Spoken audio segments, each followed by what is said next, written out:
Hello everyone, it is Kellen Brower from RacerX back again with more race examination videos here for 2023. We're off the start from Anaheim 1. We're going to look at Colt Nichols. Why are we looking at Colt Nichols? Well, he grabbed the whole shot in the main event, but as you see going into the second corner, he's going to land in this rut on the outside, get a little bit off kilter, and go from first to fifth, and eventually sixth in about, 4 or 5 corners, and this is what he had to say.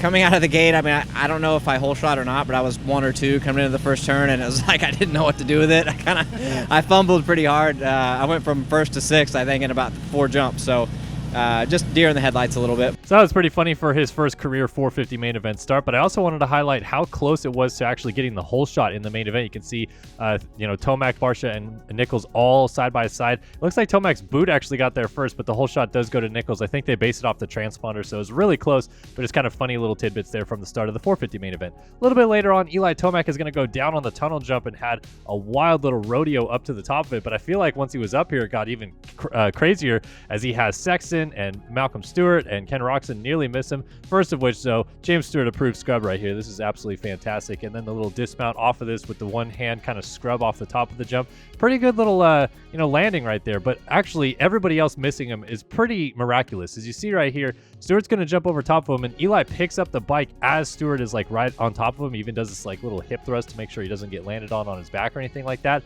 And then he realizes Sexton's not going to hit him, so he starts backing the bike back up. But right as soon as he's got the bike fully backed up, Kenny jumps up on top of the plateau and just goes around the backside of him. And then Tomac actually remounting the bike down this hill is pretty impressive. Those things are really steep if you've never actually been close to one in real life. So all of that was pretty well done by Tomac, and it maybe gave him a chance to still win the main event later on as he catches up to Chase Sexton after Sexton has this huge moment through the rhythm section. Now, interestingly enough, Sexton actually said through this rhythm section, he had landed the previous rhythm section in third gear and didn't realize it. So when he took off from this rhythm section, he was in third gear and bogged out of the corner, so he cased the triple in but didn't have time to correct it off of the first jump, so he had no momentum carried in second gear.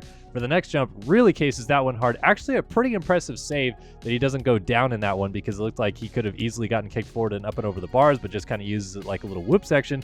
But that is what allowed Tomac to get right back into the frame with Sexton, eventually caught him and passed him on the next lap over the finish line jump, ran him a little bit high. Sexton almost goes down, but that just goes to show how one little misshift can mean so much in a rhythm section like this, because he was just a gear high and lugging it a little bit too much, and that caused that huge mistake.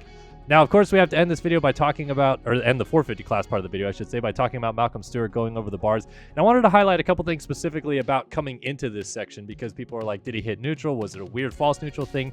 Well, what you have to remember about this is that coming off of the start straight, they're going through a whip section and then a long start straight. So there's a chance they're maybe even getting up to fourth gear. So Malcolm may have just went bang, bang through the gears down to get into either second, or maybe he was hitting this corner in first because of how rutted it was. But you can see as he jumps on right here, the foot's going to do a little like chicken, wing kind of thing.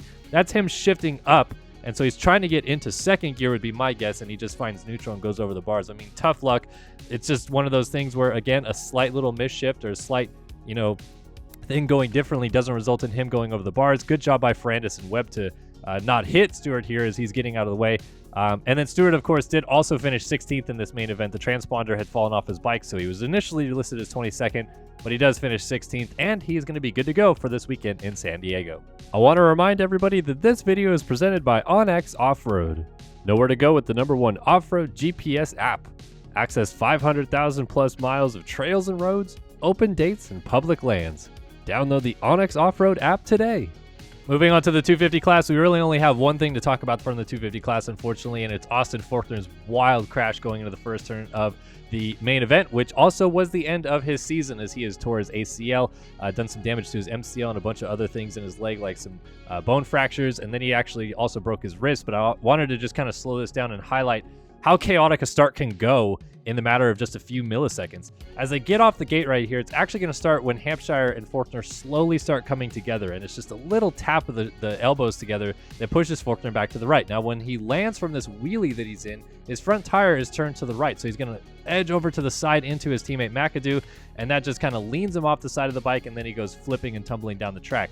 But that wasn't the only little tidbit of that. The other thing that is also happening in this entire circumstances as we look at it again off the start, so that little contact elbow to elbow with Hampshire, Front tire is sideways when he puts it down right there, then gets into McAdoo, and you're going to see right here behind Jet Lawrence's bike, as we come out of this little frame, that Forkner's leg gets kicked up. So he had dabbed his foot in the ground, and then that caused him to lose the ability to upright the bike. So now he's leaning off the far right side of the bike. The front end of the bike jabs into the ground, and at that point, it's kind of like a pole vault. It just javelins him into the air at that point.